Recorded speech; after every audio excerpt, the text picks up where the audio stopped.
sœur et fille Ngakam, dont le nom restera un symbole dans la famille Mbwende. En effet, le patriarche Jean Mbwende est chauffeur à la RW King à Douala en 1926, année à laquelle il s'envole en juste noces avec une jeune fille originaire du Sud Cameroun. Ce mariage restera infructueux sur le plan de la progéniture pendant 14 ans, période émaillée de beaucoup d'agitation. Certains estiment que l'aisance pécuniaire relative de Jean Mbwende est liée à cette situation, mais en bon chrétien, il va rester serein.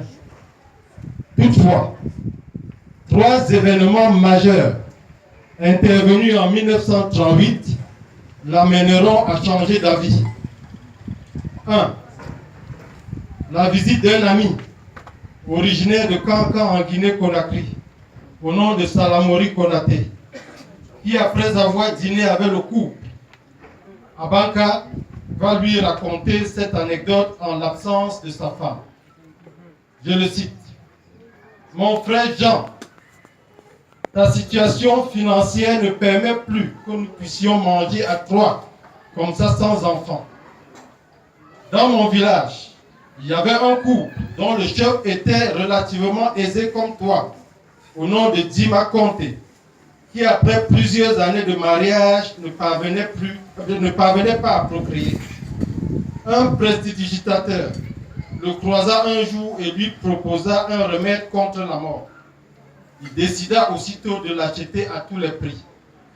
Celui-ci posa une seule condition, celle de chercher autour de lui une jeune fille déjà mère d'enfants hors mariage et de la prendre en seconde noces.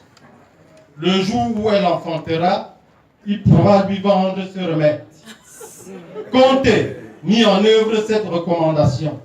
Et le jour où la femme accoucha, il courut à la rencontre du prestidigitateur. Ce dernier le ramena auprès de l'enfant, le porta et demanda son nom. C'est Comté, dit le père.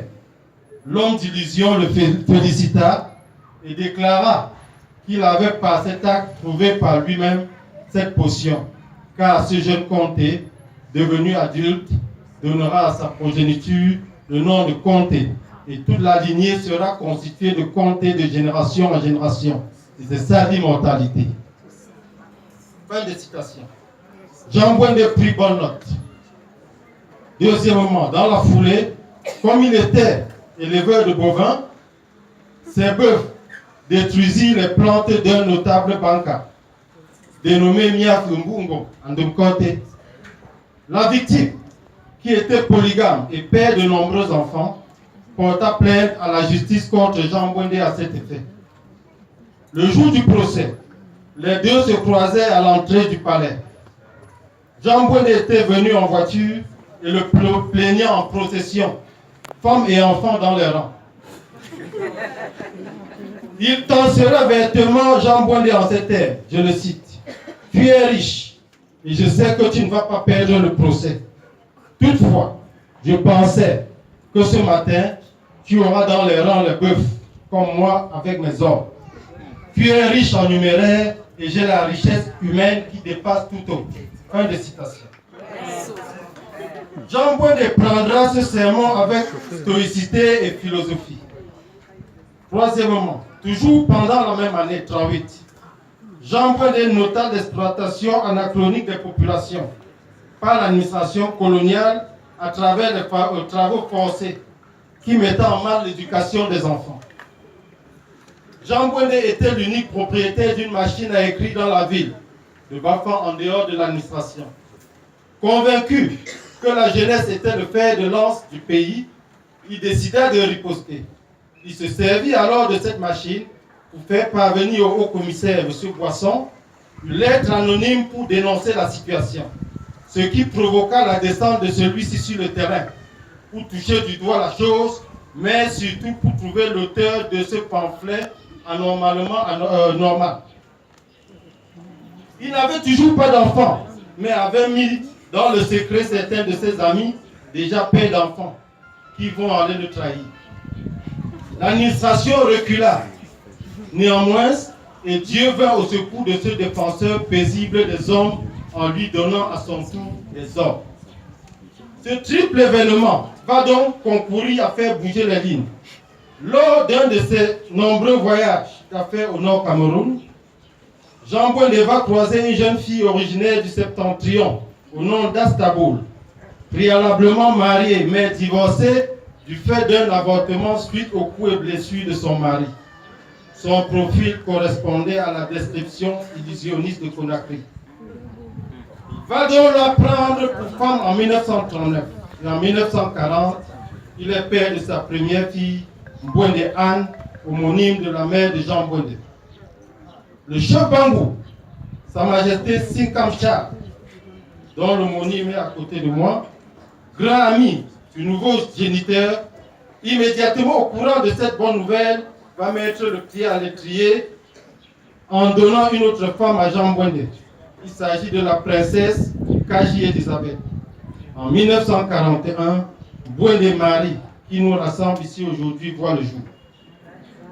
La porte est alors largement ouverte à la venue d'autres enfants qui forment aujourd'hui la dynastie Bouindé, constituée de plus d'un demi-millier de population. Maman Marie, devenue adulte, va se lier à Papa Ngankan Simon. Nous nous souvenons qu'elle a été la première femme à conduire une voiture à bas-fond. Nous avons tous bénéficié de ses conseils jusqu'à ce que la maladie prenne le pas sur elle. Toutefois, la famille Bouindé à l'unisson lui a apporté le réconfort nécessaire en son temps. Elle est partie rejoindre ses parents ce 22 novembre 2018.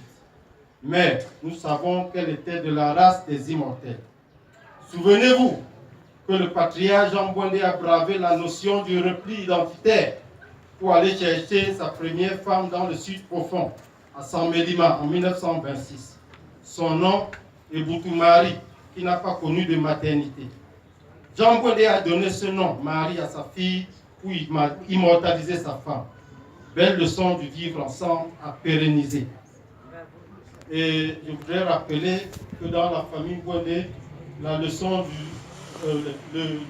du vivre ensemble n'est pas un slogan. Et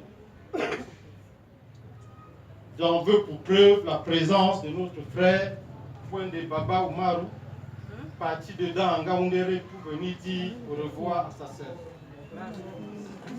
Jean Bouindé n'avait pas non plus manqué d'offrir une bouteille de champagne à Mia Kumbungo, dont la sémence au tribunal l'a fortement inspiré.